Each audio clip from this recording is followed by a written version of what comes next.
Nah, man. Even, Right. Nah, man. Even shave the beard, you know. Don't worry about me, I know what you mean. You know what I mean, baby? Let's see what we got. Let's see what we got, man. Bosh, we're back. Squeeze the Neck podcast. And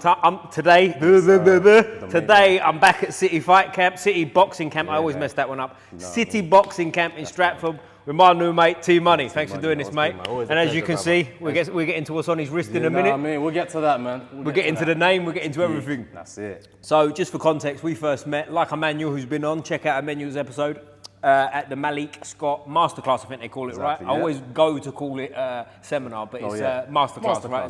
Is what we call it in boxing. Right. But that's where we met. You told me you had a gammy wrist then from too much of I don't know what, but we'll figure that out as we go. Man. But before we get into anything, mate, what's TMoney about? What's your real name? TMoney. So my real name is Matthew, but I go by TMoney. I've had that name since I was 14 years old. Pretty much I started boxing when I was 13 years old. Fell in love with the sport, mostly from seeing Roy Jones Jr.'s highlights. Ironically, how I first came into this gym, Roy Jones Jr. came to this gym a year ago to this time. Done a little seminar. I thought you were going to say, ironically, I box like Roy Jones. I was going to say, you calm yourself down. You calm yourself down over there. Mate, you calm down. I mean, there was a time where I did think that. But as you know, you we've get all in the thought ring. That. Yeah, we've all thought that. You take that first lick to the face, you realise pretty soon. So Matthew what? What's your name? So my real name, I'm Nigerian. So Matthew Toby Fatakumbo. It's a strong one. That's a strong one, but that's quite an easier one for a Nigerian name too. I've had some Nigerians on here, and I've actually done well practicing them. Is it? I've actually done well banging them out. Olufemi was one, Adedeji was another one, but I did quite well with them. I did quite well. I was quite proud of myself. Try to say my one. What's your name again? Matthew Fatakumbo. Fatakumbo. This guy right here. Mate, don't worry about me. Man of the people, mate. Man of the people. Yeah. So we're in Stratford, as I say now. Where are you from originally, mate? So I'm originally from Nigeria, but I live in Dagenham, East London currently. Was you born in Nigeria? Yeah, I was born here. Oh, you was born here. Right? So he's originally from Dagenham, East London. Don't give me that like as if you're a world traveller. You was born here. So where are you from, Dagenham? Yeah, Dagenham. So I was born in Hackney. But then around 7 years old, I moved to Dagenham East. And how old are you now, for context? So 22 years old. 22 years young, son. 22 years old. Okay, you're a year older than me. Thanks for coming. Yeah, you know this geezer. When that goes on, I don't know what it is. I'm 21. I don't know what it is. You do look young for your age, geezer. When he first told me his age, I'm like, there's no way. Hey. There you go. That's why we're mates. Otherwise, I'd have banged him off and left him with his feet. He's got some leg kicks on him. I tell you. Anyway, I don't know about that. I got my leg kicked up today. Shout out to the Daniel Terry fight team. Bashed me up real nice over there. Right. But so if we go back to sort of start your boxing journey, mate, you said, did you say 7? Or 7 you moved? Sorry. Yeah, no, when did you start boxing? So I initially gained the interest around 13, 14 years old. And what were you doing before that? What was you footballer or something?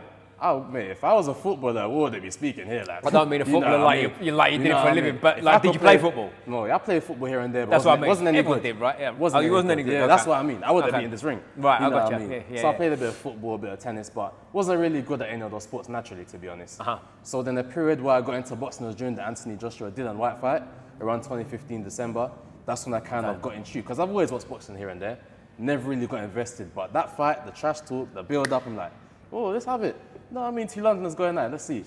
And there was real needle between them two. They were supposed to fight again, weren't they? More recently, but did Dylan pop for something? Pop for something, yeah. I don't know what the situation is, but he was pulled out the fight, wasn't he? Yeah, whenever somebody's about to fight AJ, they always pop. I wonder what's going on there. You know, it's happened a few times, yeah. It's happened a few times. It's very strange, isn't it? I think Pulev popped as well, didn't he? They ended up fighting, but I don't know what the situation is. It's a dirty business, isn't it? Do you know what I mean? It's a dirty business. But like, take us back to the start of your boxing, mate. I keep cutting you off, but there you go. The first time I saw Roy Jones highlight, that's the day I'm like, yes, this is what I want to do. Because I've seen boxers before, but of him, he was so different. Hands down, moving around, expressed himself differently. So I'm like, let me give this a go.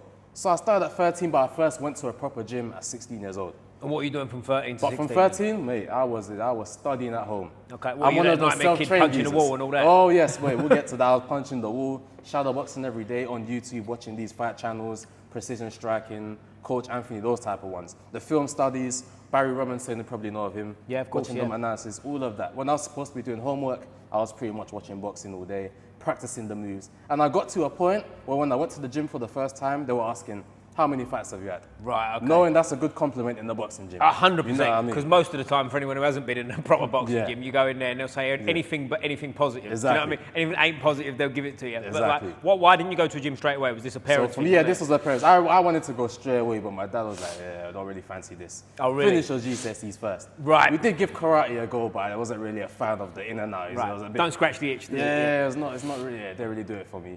But eventually, 16 years old, that's when I first went to the boxing gym, never looked back. What boxing gym was it? So there was one in Ilford, box-up gyms. Okay. Box-up gyms in Ilford.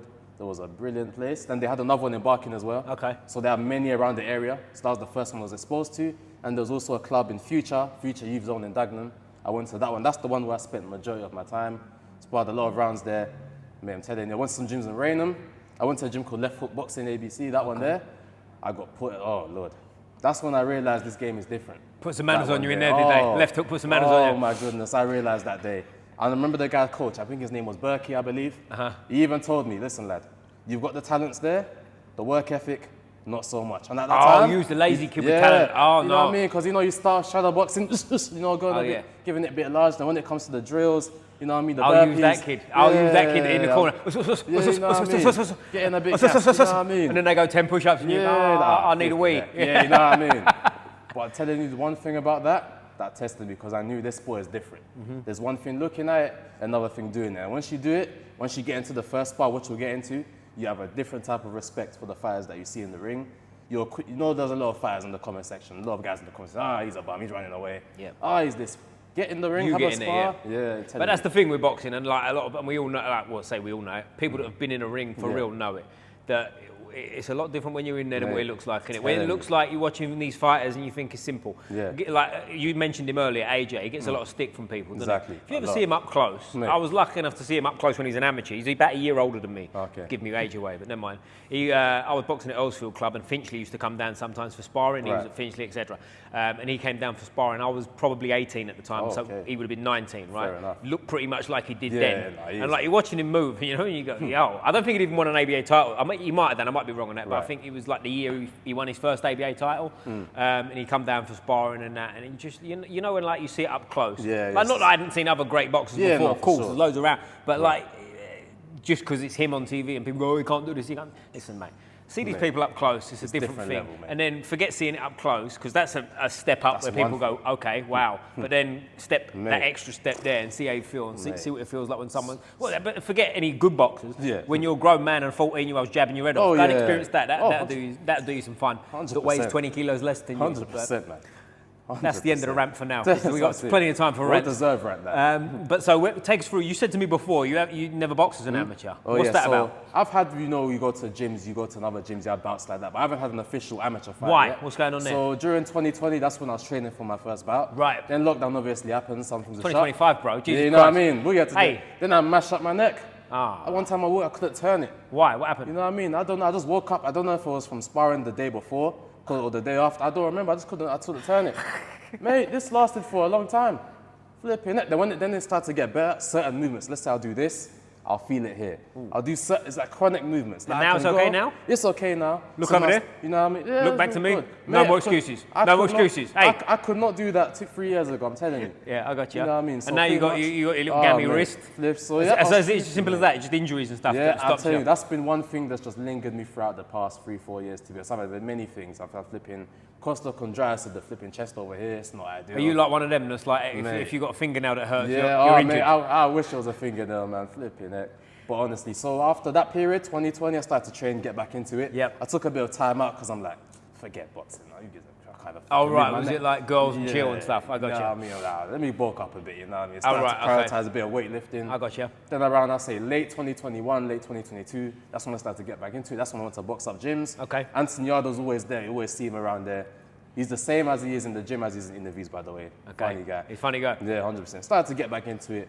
Because you know, in this type of sport, you're either all in or not. At that time... Definitely should be. Exactly. Yeah, definitely should be. And at that time, I was kind of had other obligations because I wasn't boxing, so I started to do other things. As we were talking about earlier, the modelling, TV adverts, acting, all that sort. I'm going to get it. We're coming to modelling. Don't worry about that. Don't worry about that. You know what I mean? But so pretty much I was just getting to that. 2023, I'm like, okay, let me get stuck in. Let me try to get in shape. Started to get more serious about it. 2024, I discovered this gym. Just getting to the point where like, okay, I'm starting to fill out my frame now. I'm ready to go. All of a sudden, hit the bag over there. Naughty bag there was thrown relentlessly. I must have tweaked this something wrong. And here we go. Back to square one. So like, you touched on it there, model, and like, I'm going to give him some stick, don't worry. I'm going to give him plenty of stick today. About everything, about his boxing, a lot. But like, I've seen you like, we was at the Malik Scott thing, right? So like, I've seen you box, you can box, do you know what I mean? You look like someone that's definitely had fights and stuff before, which is why when you said you've never boxed before properly, but you've been in the gym, almost 10 years now, exactly. Do you know what I mean? Yeah, exactly. And like, are you still chomping at a bit, or are you at the point now where you're just a bit like... I'm still I'll be real, the amount of injuries that I've had, or minor injuries that kind of deflect you from wanting to go on, it's kind of made me like, but there's still a part of me that still wants to get in. And you're only 22. You're only 22, so, you know what I mean? You know, you got to get in there. But at the same time, though, if I'm watching flipping YouTube videos about how to fix chronic back pain at 22, you're like, flipping it, that's not good. But I do think a lot of that, and over the years, I've had, you know, a million injuries, you can imagine, with like all the different martial arts and whatever. But I've gone through periods where I've gone really heavily on like the rehab and having someone treat you. And all that. Now, I don't want to say it's all nonsense, but I think a lot of it's nonsense. Do you know what I'm saying? Like sometimes you just got to get up and train the next day. Do you know what I mean? Like, and I feel better that way. And I'm in my mid-30s, coming into my mid-30s, I feel better than I've ever felt. And like the little niggles, I feel like when you carry, I'm not talking about being silly and being like an injury, but like if you've got a banged up, like today's a good example. I've been to Daniel Terry's fight team, again, shout out. I had my leg kicked around real nice. I'm coming for you next time. I've put a nice little double leg on some of you boys. But no, I've been kicked around today like it's sore. Whereas when I was going through that period of time of like, I'm going to see someone, I'll be like, right, I need to rest now for a few days. I need to get my treatment. Now I'm just like, I'll go to sleep tonight and I'll wake up tomorrow and it'll be all right, you know? And I think that's not to try and give tough guy talk, but I think that kind of mindset of just getting on with it might be a bit sore. That's the way to go with these things, do you know what I'm saying? I do feel like that. And again, at the Malik Scott thing, there was a period we kept doing like a block and whatever. And I was getting like, when I say a cramp in my forearm, you know, but I'm like, I can't not do this because I've got a fucking cramp in my forearm. So you get on with it, right? And it's like, you know, all that kind of stuff. But anyway, I'm kind of going around in a circle. But like going forward now, how bad is the wrist and how close are you? I would say, let's say about a month and a half ago, it was bad to the point I couldn't even do any sort of flexion, any movement. Now I can be able to do certain things. I was even able to hit the pads today, hit the bag today at light, obviously. I can't do regular chin-ups or pull-ups, but I can do neutral grip pull-ups. That's interesting. You know what I mean? I can do knuckle push-ups, but I can't do these type of push-ups here. Nice. And in terms of sparring, I can't really parry, but everything else is sort of alright. And if somebody is to hit me with a left hook, I'll feel that would be very painful the next day. So Roy Jones didn't worry about that, mate. You said Roy Jones, you know what I mean? Get your slip on. I wish we'll get to that. I tried to be Roy Jones in my first spar, I got done in. Yeah, well, that's all right. That's all right, we'll get back to it. But like, what's your plans now? Have you got like a timeline where you want to get in there and have a bout? So ideally with this, I'd hope in the next month or so we can see some progress, to be honest, because I've had this for a month already. Right, so it's coming round though. It's progress. And what would you do? Would you have an amateur bout? Would you go down white collar route? So here's the thing, that's what I'm thinking. Tempted to go the white collar route, you might get onto me for this. Tempted to go the influencer misfits route. Not me. I've been in some. Get your money, mate. Get your money. I'll be real. That is looking enticing. Very good. Get your money. Listen, don't worry about me giving you stick. Get your money. Definitely may consider that route, but definitely the amateur route. Probably might go to West Ham Boxing Club near my area, West Ham. I got you. Give it a go, 100% lock in for that for sure. Yeah, nice. Because when you touched on it there, you thought I was going to give you stick for white collar. I definitely would have done before, but I've been to some white collar shows where it's like it's different now. They're well matched. Sure. The reason I didn't like white collar, yes, Emmanuel's in the house. Come say hello. Previous guest. Hey. So like with white collar stuff, like it's not like it used to be where. I'm going to touch on another one. I won't mention any names, but I'll circle back. But it used to be you'd go. I'd never been to them. In fairness, I'd seen them on YouTube and whatnot. And you'd hear stories of people going to white collar bouts, and there'd be a guy that used to box against a guy who's never boxed, and then he'd get face planted. It looked terrible, and that's why it always left the thing of me of white collar. But I've been to a few, and now it's not that the level was great. Like some of them, one of them, the level was very low, but it was the right low in terms of like it was legitimately people that had never boxed before, got into a 6-week camp, trained, and then had a tear up, and that's fair. Do you know what I mean? That's good. I'll never disrespect that because that's what it's there for. Exactly. I've been to another one where it was a slightly better level. It wasn't like an amateur show necessarily, but it was like, you know, they was boxing each other a bit, and again, well matched. So I got no problem with that. I've been to some. I didn't go to the event yet. The event hasn't happened. I'll keep this vague. But I was at an open workout, and there's you're watching some guys doing their thing and like hitting the pads and whatever. And there was a geezer. I'll keep this vague, right? But there was a geezer there who looked like a top amateur, slick on the pads. The coach was throwing shots at him. He's slipping, rolling, pinging him back, slipped this way, that way. Look, top notch. And then another geezer got in the ring straight after. And he was kind of missing pads. And I'm not examinating much. I'm exaggerating a little bit. Hold your hands out. Hold your hands out. It was kind of like one of them jobs, right? Where it was a bit like, what's he up to him? Anyway, I wouldn't let him fight. I thought he was like someone's like not quite their mate who was getting in the ring and have bless him, have some fun, right? And they said that was the opponent that come before. I was like, hey, yo, whoa, what?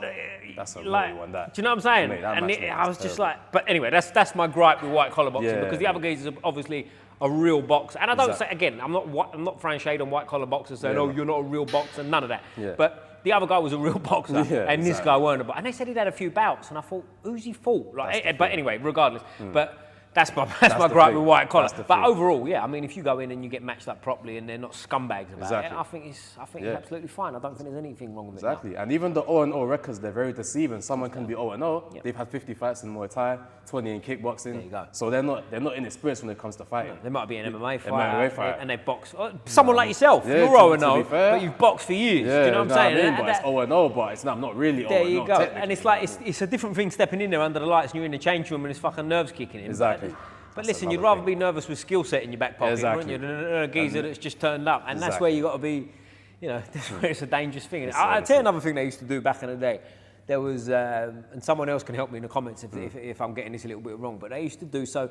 You'd have like the novice ABAs, so it'd be like under 10 bouts, right, and you'd go through like regionals and whatever. And I was on at the time. I was in the London regionals for the under 10 bouts. Well, it might have been under 20 bouts. I was at the time. Doesn't matter, whatever. One of the novice divisions, and I'm boxing. Someone else was boxing on there who boxed. I don't know how many times as a junior, but he was turning senior. So the geezer he's supposed to have a senior bout with is like 4 bouts deep or whatever.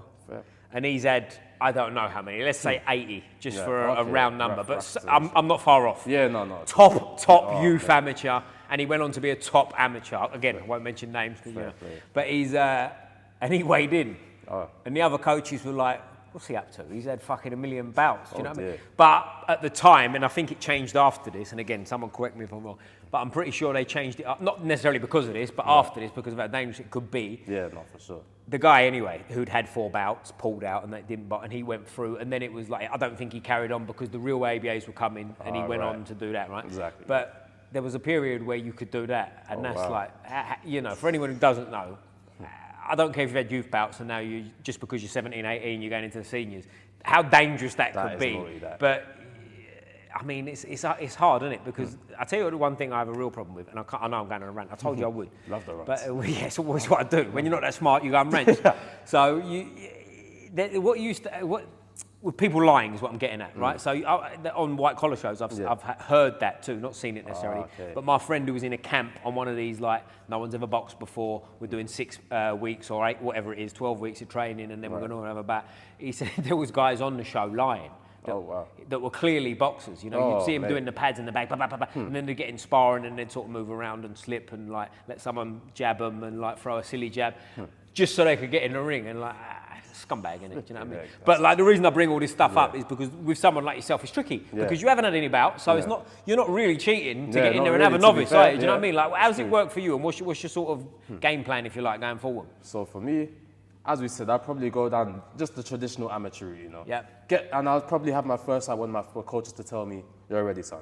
Yeah. You know what I mean? But that's good because amateurs, like, it was certainly when I was doing it, I never had an easy bout ever. Like they're very stringent on it, and they're because especially if it's club shows. When it's in championships, it's a little bit different, right? Because it's an open tournament, so you can go in there. And listen, if you're going in championships, you're going to be pretty good, so it's not that clear cut. But on an amateur show, like if me and you are matched up, never happened. Never get in the ring. Never get in the ring with me. Sausage. You kick my leg in. But like jokes aside, like they'd.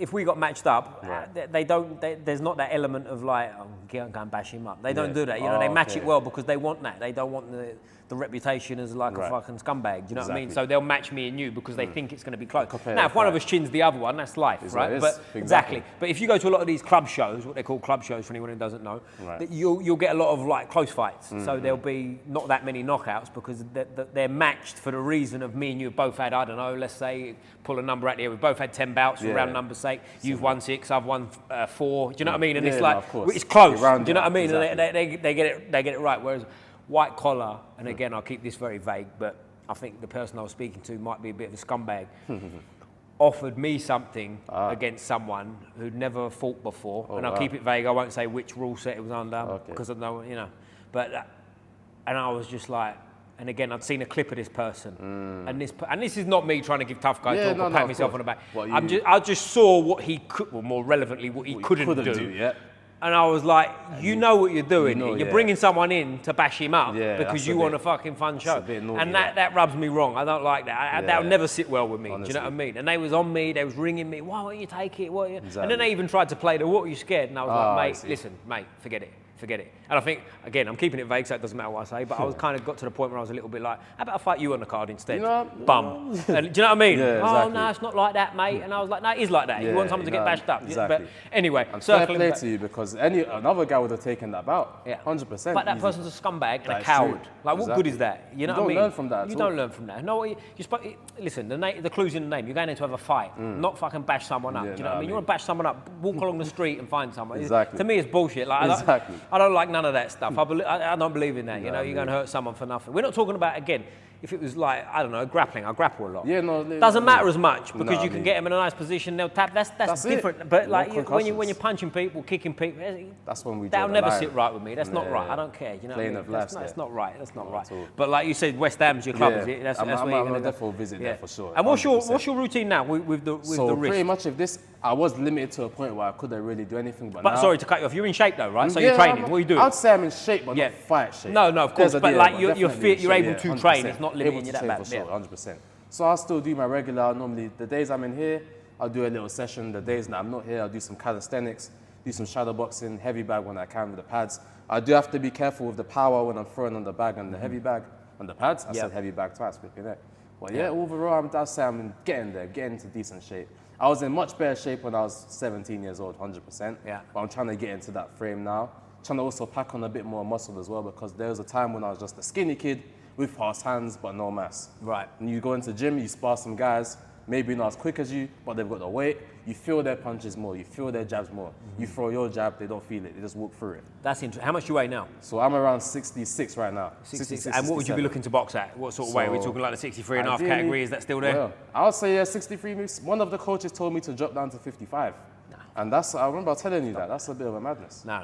You can't, like, you know, I said to you when you told me that before, like, I did a bout once when I was like drained. And I remember I got through it and I think I won on a split. Don't quote me on that, but I think I got through it and I won. It was in Dartford somewhere. I got through it. But you know when the whole thing was just like, there was nothing fun about it. I felt terrible. There was so many times where I could see a jab coming and it was just easier to go, I'll let him jab me. I can't be bothered to move. Do you know what I mean? And it was like one of them, like, and that was when the last time I'd ever. And listen, amateur boxing, you're weighing in on the day. Exactly. Right? And sometimes, like, if you're on, I've been on bout 2 before. So you're weighing in, you've got about half hour to you in the ring. You don't want to be fucking weight drained, right? And feel shit. So I would never, especially younger people. Not that you're a kid, but like teenagers, all that. I would never go down the weight category, weight cutting route anyway. But like if you get in there at 63 and a half. I think that would be ideal, That's and I'm already 8% body fat from where I checked. So going to that crazy extent, you get a reach advantage, but for what cost? For what? I'd rather fight a bigger guy and feel good. Exactly. I've always said that. Exactly. You know what I mean? And I think I know a club mates of mine, Kurt Garvey, shout out Kurt Garvey. He won an ABA title at light heavyweight. Right. But before that, he'd boxed, and I don't think I'm talking out of turn, he wouldn't mind me saying this, but he was doing the ABAs at 75, which was a division down. He's massive, the guy, you know what I mean? And it's like, I saw him in the gym dying, and it was like, you shouldn't be fighting that way. And it proved. He went up and he won the ABA title. I believe the first year he went up. So it was like proof's in the pudding, isn't it? You know what I mean? Process. Exactly. And then he went on to be English champion as a pro and everything. So he's, and he's a big guy. You know, he's a proper sort of 6'3", long-armed guy that could grow into a frame and probably could have fought a heavyweight eventually. I was making 75. Well, with difficulty. Do you know what I mean? He boxed Anthony Ogogo and like the likes of them. Do you know what I mean? I think he went 1-1 against Ogogo. But correct me again if I'm wrong on that, but I'm pretty sure I was there when he beat Gogo. But anyway, he moving forward with the weight cut and stuff, so obviously 66 kilos, 63 and a half, that's not much of a big deal. But like, really wrist injury aside, what sort of a week of training look like for you now? So for me, when I was active... That's what I mean, So normally, Tuesdays, Thursdays, I'll dedicate that to sprints. Because of the style that I fight, I prefer more explosive movement, sprints compared to like marathon, jogging, etc., etc. Because of the way I fight, short bursts, in and out. So I like to train that way. When you say the way you fight, the way you the way I box, the way you plan on fighting. The way I plan on fighting. By the way, I've developed. Because you're 0-0, so let's ease up. Let's ease up, Mr. TMoney. I knew that was coming. I knew that was coming. Should have kept that to yourself. The way I fight, should have told this guy to over, man. Yeah, do you know what I'm saying? Well, yeah. Make a story The up. way I plan on fighting, the way I've been training to fight. Where you spar? The way I spar. Because I've got fast twitch muscle fibers, I like to move around, explosive punches, so I like to train in that velocity. So when I'm on the heavy bag, short burst, boom, boom, boom, combination, move off, rest off, little taps here and there. So I try to tailor my training towards that style. So when I'm on the bag, explosive, then on the reset, then back again.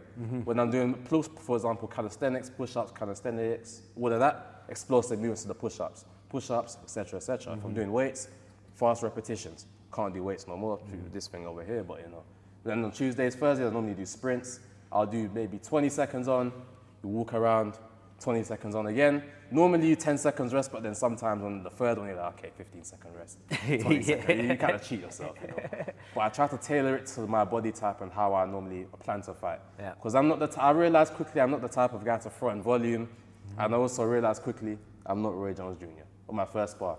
That's when I realized.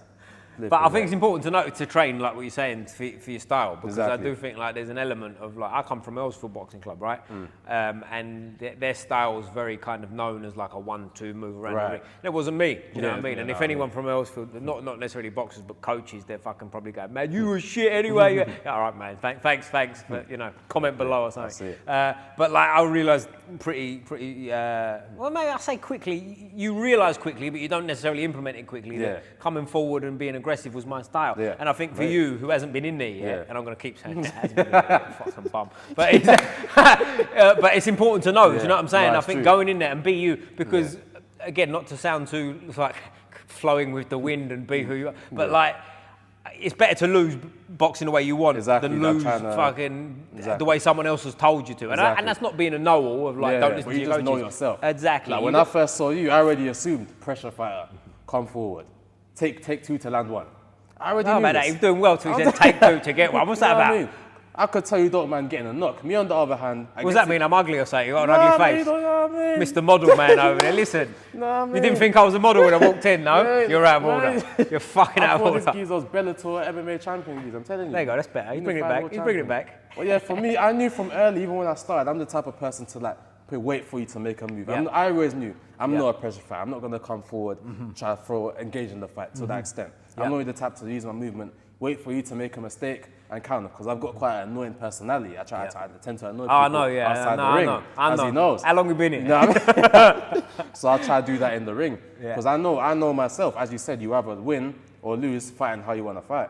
I'm not the pressure fighter. If I have to, I've developed to over the time where I'm trying to work on that. So if I have to do it against, but it's in bursts, isn't it? Exactly. You know what I mean, you have to do it in bursts. Like I've got to move backwards in bursts. Exactly. You know what I mean? Because when a time and a place comes, you're not the blocker. You come forward. Do you know what I mean? Of course not. You come forward as your preference, or you don't come forward as your preference. You move when you want to. But how tall are you? Because you're relatively tall for the weight.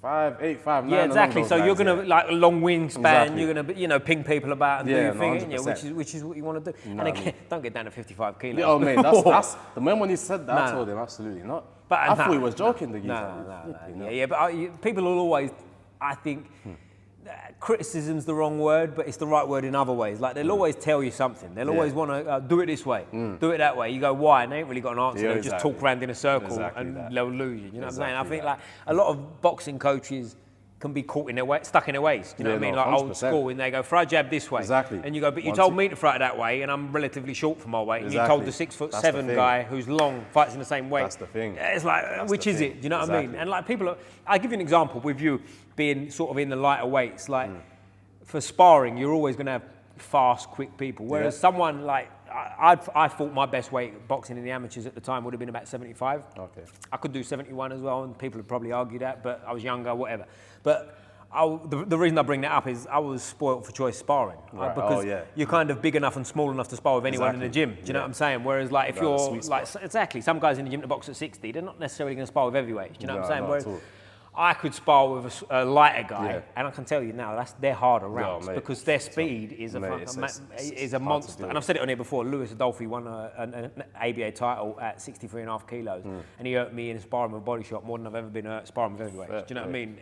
Because he moved to the side, didn't see it coming, pinged me up with it, and it is what it is. Do you know what I mean? And like that speed's a motherfucker. And also, you know this, when you spar with people sometimes 2 rounds, 3 rounds, and then a new partner. So like for 2 or 3 rounds, you can be as good as you can be, can't you? I mean, you're not sparring 12 rounds where you've got to be and plan the thing. Like, to me, of course it is. Advantage lighter man. You're faster. You know what I mean? Unless you're getting clinched up and he's being like, he's being a dick for the sake of it. Like, hey, listen, which I will always be. If you spar with me, I will be the biggest dick I can be. But like, anyway, like it is what it is. But we'll come back to boxing. Tell me about modelling before I forget. Oh, mate. So, all the times I had so many injuries, I'm like, this boxing thing is kind of frustrating. I need to pay the bills. Oh, really? Need to make some money, you know what I mean?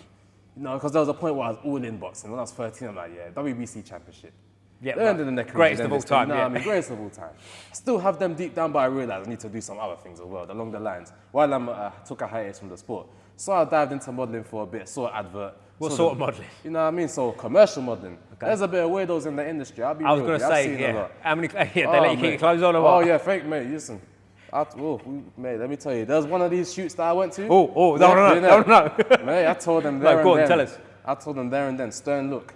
Oh mate, yeah. These clothes, they're remaining where they are. I told them that stern look. Why was it? You know what I mean? What was the specificities? Because when I first started, there's Facebook advertisements. You know them ones there. Normally, if you're in the industry, never accept jobs on Facebook. Well, I was kind of new. I didn't really know. I just wanted anything. How old are you at this point? I was flipping 19, I believe. So they're kind of half taking advantage of you as well, aren't they? Telling you they were. Telling you. So, they don't really advertise the full thing. They say, this shoot here. They don't really tell you what's going to happen. Then you get there and it's like, okay, what's going on here? What's this room? Why? What's going on in this shoot? I don't know if they're doing some sort of music video, flipping flowers, wearing some sort of. But what have you walked into? You've walked into a small room with what? Some like hotel room. Like, what the hell is going on? Okay. Who's in this room? Listen, I saw this flipping producer, cameraman, and one of the geezers there. I'm like, all right, listen, this ain't happening. Not on my watch. Yeah, right. And another thing, I purposely put amateur box on my Instagram bio because normally when you want to get into agencies, they check your Instagram. My Instagram bio says boxer, it shows me throwing hands. They don't normally like that in that industry. They like you to be more. Oh, really? You know what I mean? Right. They don't like that. That's why I didn't get into many agencies that I wanted to because I had that there. That's one thing. But honestly, that industry there, interesting. So I kind of dabbled away from it because it's all right. You get to stand in front of a camera, take photos, earn a few bob. It's better than getting punched in the face. Yeah. Well, maybe. It depends on your personality, right? I mean, but it got a bit boring just standing there doing the same thing for 2-3 hours. It's a slippery slope, that one, isn't it? Yeah, mate. It's slippery slope because then the next one's like, Mr. TMoney, just take your fucking shirt off. That's what I mean. And then the thing is, if you're compliant and you say yes, when does it end? You say yes to that. What's the next question? You say yes to that. What does it end? Yeah, so just hold this and stand this way. Whoa! Literally. So in that industry, you have to be firm and say, no, I'm not agreeing with that. I'm not doing that. You have to set your boundaries straight. And are you out of that industry now, or are you still? So I mostly do commercials, TV adverts. Okay. That's what, like hands for like a food blender and things like that? Listen, any advert you see on YouTube, watch it very carefully. You might see me T-Money might be in the background. You know what I mean? Some football ones. Was supposed to do a boxer one actually a few weeks ago, but fell through near my area. Well, here's a side note to plug myself here. Do you remember the show The Bill? Years ago. Oh, yeah, I remember. I was on that one. They come to the boxing club, and I was there all day. Not just me, the boxing club. They wanted real boxers hitting the bag and whatever. So all day, do this, hit the bag, and anyone who was there would have been around probably 2009, 2010. So any of the Ellsfield boys that were there, you'll remember this. Joe Joyce was actually there as well, so shout out Joe. He was in the club at the time, and we was there like all day, and it's boring, right? I mean, in fairness, they paid quite well from memory at the time for a kid who was like 19, 18, whatever I was. Right, they fed you was there all day, you're in the boxing club, hitting the bag, you're basically doing a workout all day, right? You're hitting the bag, then it was like do this one, do the pads, then it was like do a shadow boxing, do you know what I'm in it for? I'm in it for about half a second from behind running on a treadmill. Can't even see it's me. Mate, you're lucky you're even in it. Can't even see it's me. I've been in some, you've been there 12 hours for 2 days, you don't see yourself once. Is that right? Yeah, what's the flipping point of that? Yeah, exactly. Someone sent it to me recently, I can't remember who sent it to me, one of my mates saw it, it was like a rerun of The Bill, and it was like, I saw the episode you was in, and like half mugging me off, do you know what I mean? Like, I saw your back for half a second, you know. Like, geezer. But here you go. I'll put that on the CV. I'm an actor as well, you know. You say what you want. But I'm surprised you know what The Bill is at your age, to be fair. Yeah. But like, you're working here now. Like, what's your job here? What's sort of like a normal day for you? So how I got here? So pretty much, Roy Jones done the seminar. I came, competed in it. Then we had some other guy asked, do you guys want any coaches around? Any spare? They were like, yeah, I'm like, fair play. I've always wanted to do this. Really? I've always done pads with people for free. That's interesting. You know what I mean? At random gyms. Well, I asked them when I was there. I said, "Do you need any coach?" They went, "No, we're all right, mate. We're all right. If you could close the door behind you, that'd be great." You know what I mean? TMoney and different. You know what I mean? But even the gyms I've been to, like the gym in Ilford, I always done pads with people for free. Did you? I always you're missing it. a trick there, aren't you? You know Fucking hell, yeah. Look, I always enjoyed it because I, even though for my lack of experience, would say, I picked up a few things. I do have a few tricks up my sleeve. So and I believe in that. Always teach what you're good at. There's a guy I know now, and I won't mention his name because I don't want it to sound like I'm being disrespectful to him because he's very good, like really good at fucking jiu-jitsu.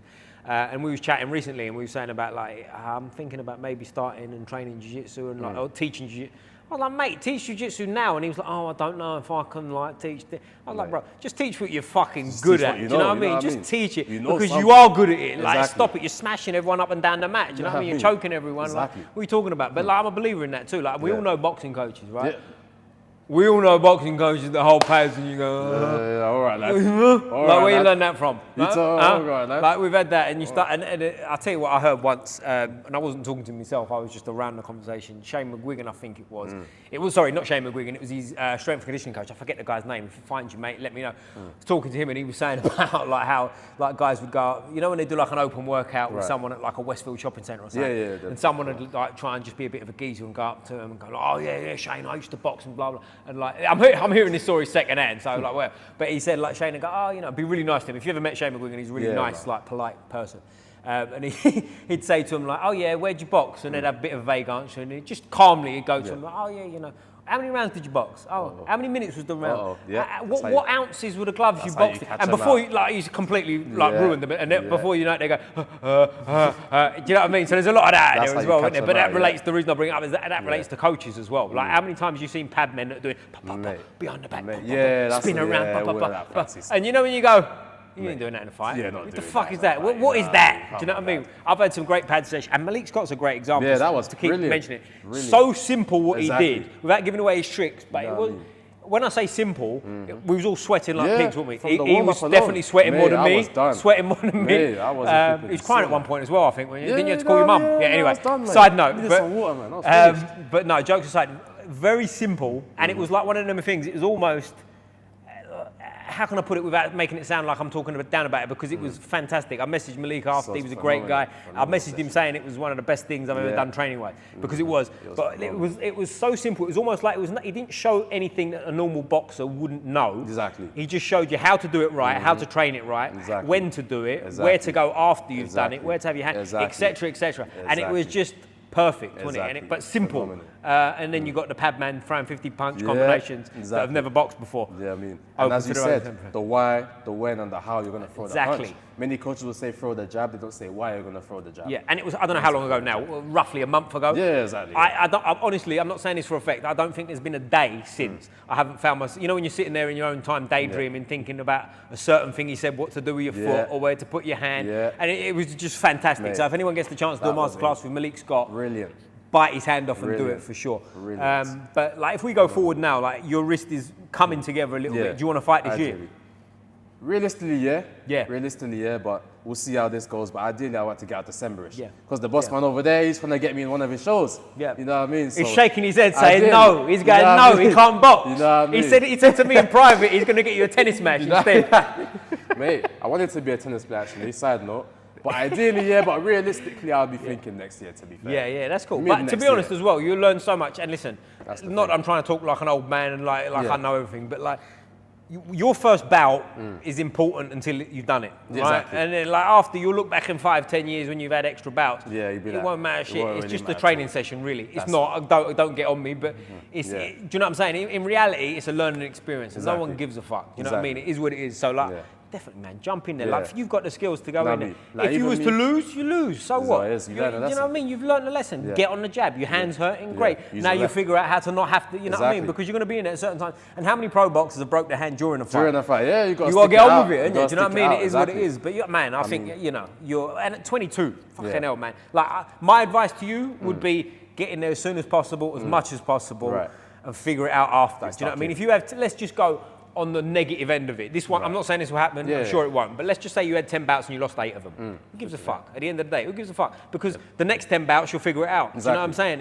It's one of them things. Johnny Nelson lost his first, how many? 13 bouts, I believe? 13 bouts. I think he had, he might have had 13 bouts as an amateur and lost 10 or something like that. Yeah, but he also lost his first 3 as a pro. As a pro as well, yeah. Do you know what I'm saying? Went on to be world champion. Like, and that, to me, in a lot of ways, is more impressive than going undefeated to world champion, Exactly, isn't it? you know Because what I you mean? clearly didn't have the... Didn't have that turmoil to mate, build with. unbelievable. Like, Mate, think solid. about how many fucking dark days Johnny Nelson must have had. Mate. And I'll tell you another thing as well, that people maybe won't appreciate unless you've done it, is like, when I'd had losses sometimes, I had about once, I've said this on here before, so I won't go into the story, but in Woking, and listen, I got robbed blind, lost on a split decision, okay, without going into the story, check the previous episodes, if you give a fuck, which I'm sure you don't. But like, I've got a loss, right? Yeah. So the next day when you go and your mates say, how'd you get on last night? You got to go, well, I lost. And they go, all right then. Do you know what I'm saying? Like, and that's hard too. So look, think about it. Johnny Nelson had lost all them bouts, then turned pro and lost 3 in a row. What's people around him saying? Mate, like they might be going, well done, Johnny. Well done, but behind his back, You they're all mugging him off behind his back, exactly. innit? Do you know what I mean? Like that's hard to deal with. And he It's speaks true. about it, then he speaks about going to Germany and doing the sparring and all that kind of. He's got a really funny story. I won't tell it. I won't butcher it for him, but he tells a story. I don't know if you've heard it, where in like Germany on the weekends, where everything like back in I don't know when this would have been, probably the 90s, like everything just shut down. So he's like in this hostel, or whatever he was, and his only way of getting food was like jumping out the window and going and getting some apples off a local tree. Do you know what I mean? Like that's dedication. That's a different level of dedication, isn't it? Do you know what I mean? But like for you, do you want to still have a pro career? 100%. You do, yeah. Definitely want to jump in. And in terms of me in the amateurs, I know now, even the way I am now, if I get in shape, not to sound overconfident, I know I could handle myself. Yeah. I could do well. For me, it's mostly the conditioning. But I know of the skills I've developed throughout the years, because even though I haven't had a bout, I've always been boxing. Always been. Normally coaches have to tell you, go watch this film study, go watch this fight. I don't have to be told to do that. Boxing's in my house every single day without being told. Always training, always trying to improve. The way I look now is 10 times better than how I was 2 years ago. So I know how I am now. If I was to get in there, I'll handle myself and do well, for sure. But the thing with me, I don't want to lose to someone that I know is not better than me because I had some limitations. That would really sting me more. I wouldn't mind losing to someone who's 10 times better than me, some Ukrainian geezer. Oh, no record, but he's really not really. Yeah, I know that, but again, at the same time, it's now, and like after it won't matter, because if you lose to someone you know you're better than, 5 bouts time, you might get another crack at him. Yeah, and even if you don't, what you'll do, I had it early doors, I'd lose to people, and you'd have a bout down the road against people that were better that you'd beat. Right. Because it don't matter, man. Like at the time it does, it's a huge disaster. I've lost to this guy and he's got to win over me. But it don't fucking matter, because it never matters. In the grand scheme of things, it's about getting better, right? Exactly. You'd rather lose your first bout and improve from it than win your first bout and you know deep down your shit, you know what I mean? Exactly. Like Scraped it, I know a white collar guy who did that, and again, I'm not shitting on people, but you know, he had a bout against a geezer I would have beat when I was 12, and now he dines out on it, do you know what I mean? Like, and not just dines out on it, tells his mates like he was a boxer and like, oh, I done it. And the story's grown. This was a few years ago. Like you listen to him in front of his mates, he's giving it the big and he's giving it the like, and then I jabbed and then I went this way and then his nose was bleeding. And you know when you go, whoa, I was there. Wait. A full demonstration. Wind it in. You know when you go, yeah. No, that's all the whole thing, lad. Be careful. And I just let it go because his mates don't know and they're all going, oh, you know, I won't mention his name, but like let's say it's John. Oh, John, you're so fantastic. And you know when you sit there and they're in the toilet and you go, John, come in for a second. Let me tell you something. You know, shut the fuck up. We both know what happened. Yeah, exactly. You know I mean? Stop it. Call it what it was. You know what I'm saying? You know what I mean? But anyway, shout out to John. Your name's not John. If this finds you, you know who you are. You fucking coward. You. Not a coward. He got in there, but you know what I'm saying? He got stuck in. Exactly. He had to go. He had to go. Bless you. And I think for me, the best growth I had was when I had my first spar. Because before then, as you know, that's when my ego was through the roof. Never sparred before. Just did a bit of shadow boxing at home. I thought I was the man. You're Roy Jones. Yeah, I thought I was Roy Jones. I used to think I could beat Anthony Quilla right now. Yeah, I could beat Scott Quigg right now. These guys just have a high guard. I got you. No problem. Ain't no problem with me. You know what I mean? You guys are terrible. And I had my first spar. Now the first spar I had, 100% for me, the best first spar a beginner can have. It was a mix of good intensity. The guy wasn't trying to kill me. The guy was definitely way better than me. I think he had 11 fights. Unfortunately, he's not with us today. He died of knife crime. Long live Tyler. But when we did spar, it was a beautiful session for me. The main thing that happened for me, I got hit in the nose, didn't feel a thing. Didn't feel a thing. I'm like, wow, it's not that bad. I watched the thing back, you know, it was compared for the first 30 seconds. High intensity, jabs, head movements. If you saw that spar, you probably think, oh, these are two high-level amateurs. No, I mean, then get to the ropes, start to be a bit like Roy Jones, weave a head like this. I tried to slip his jab and throw a left uppercut. Geezer caught me straight in the nose as I was coming up. Thanks for coming. That's for you, But I think there's 3 stages, and there's a lot what you just said there that I think is interesting. To me, from what I've seen experience-wise, there's 3 stages of when you know boxing's for you. And when I say you go through the 3 stages, and the third one's the one, right? Whereas you'll go in the gym, and people have a session, and you know what it's like, hitting the bags, hitting the pads, it's fucking hard, right? And all the stuff. Not easy. That weeds out a lot of people, and a lot of people go, not for me, it's too hard. The next stage is the spar, they start getting punched on the nose, that's not for me. And the third one is fight night. When you get to the actual battle, that's a motherfucker, you know what I mean? And you're gonna have that. And when you get in there, I don't care. Listen, don't give me the one exception. Mike Tyson was scared to death. Do you know what I'm saying? He was. Everyone's scared to death. And you'll be in that changing room. And again, I'm not trying to be like some fucking Yoda character like I know. And I'm you know, what do they call it? Like imparting knowledge on you, young man. But do you know what I'm saying? Like, you're going to be fucking scared. So get in there and have it anyway. Do you know what I mean? Like the amount of times you're in that change room and you're going, never again, you know. But then you get out there and the fight goes either one way or the other. But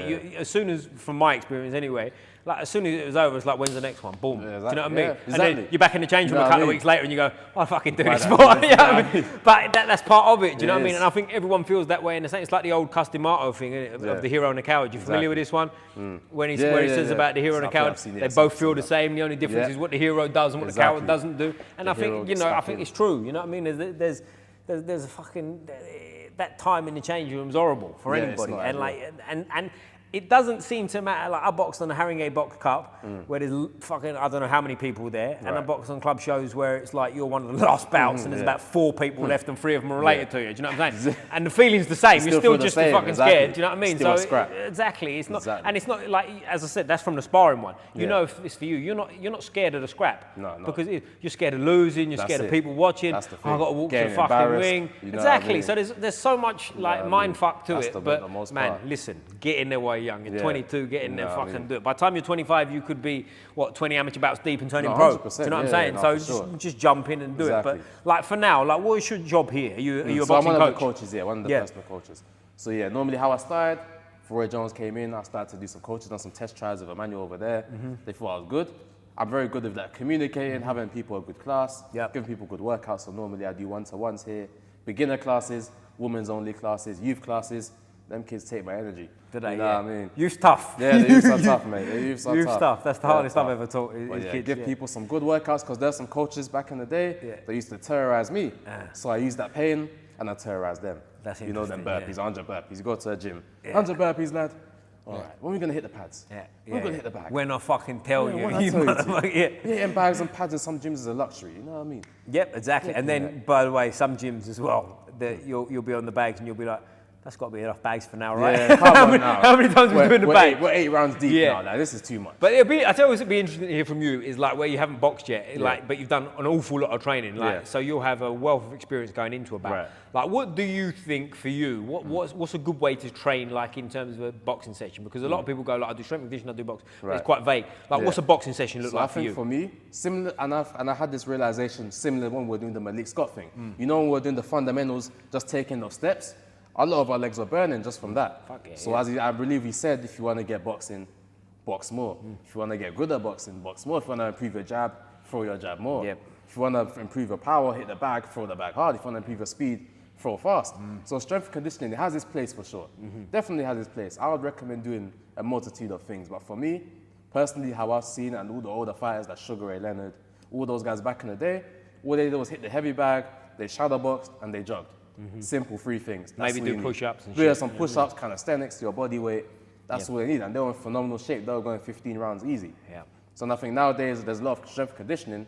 A lot of guys struggling to go 6, 8 rounds. Well, mate, how many times when we've all met and people go, I bench press 120 kilos, I bench press 140 kilos. But it's like, it's great because I just pinged Red off for 3 rounds. And if the coach weren't there, he saved you. Do you know what I'm saying? It's simple as that. Like, it's not weightlifting. That's what I think strength and conditioning was. The word I think gets butchered. And it's not even the word gets butchered. It's more like people's interpretation of the words wrong. Like to me, strength and conditioning, I'm like you. It should be basic and it's to look after you for that. Do you know what I'm saying? Like, and the more when I started branching out into other martial arts and stuff as well as boxing, is when I started noticing it more, and the penny sort of started to drop. It still didn't for a long time because you still I want to squat more and I want to numbers.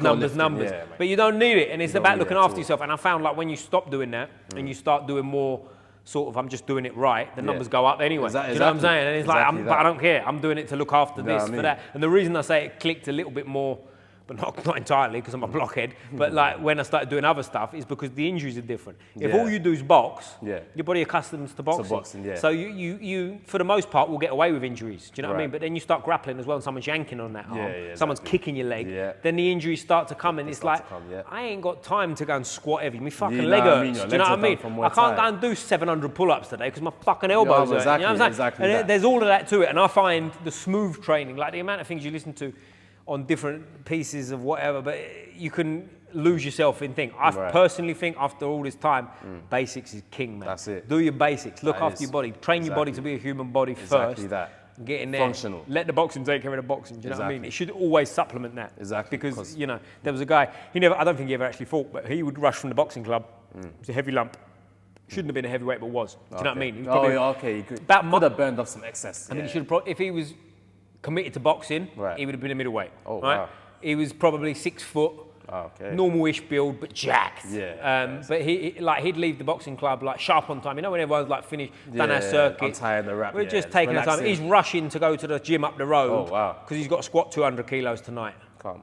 And he's always sore, and he's always making excuses, and he's always sitting on the side, oh, I don't want to do no more sparring. And it's like, bro, you can't ever think this is going anywhere. But his argument in his brain, and again, I don't think he ever boxed, but his argument was, yeah, but I'll be a lot stronger than everyone. It's like, well, you won't, because you're not in there. It doesn't correlate, you know what I mean? You ain't even in there. How are you stronger than me? It doesn't correlate at all. You know what I mean? It doesn't correlate at all. And I believe, like, how many, like, Joe Frazier's a good example. If you see old photos of Joe Frazier's legs, I'm going to go out on a limb and assume he never squatted a day in his fucking life. But he had legs like a bull. Exactly. Do you know what I'm saying? Why? Because he's fucking constantly on them, constantly on them. He's training them legs. Do you know what I'm saying? Constantly moving on your toes.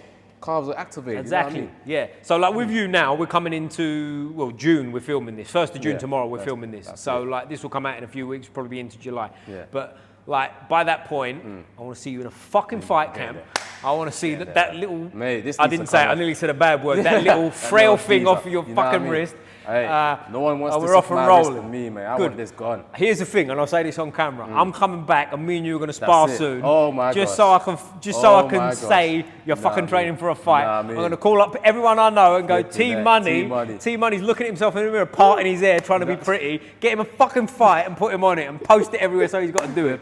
But no, let's get you in there this year, man. Because like jokes aside, I give you stick, I give everyone stick. But especially someone with a great personality, I'll always give stick. But like, let's get some training in as well, man. But like, there's 22 years old, and the reason I bring it up, again, not to sound like I'm fucking all high and mighty, but at 22, I think you start to think like, I'm in my 20s now. Listen, you got so much time ahead of you. Jump in, man. You'll be pro by 25 and fucking do it. But mate, I appreciate it. This has been great. Thank you. We'll do this again for sure. Definitely. When you got a fight coming up. Mate, we'll get it stuck in for Most important question I'll ask you all day. Because our mate over there, he fucked this question up. So bring it back for the gym. Which football team do you support? Man City. Why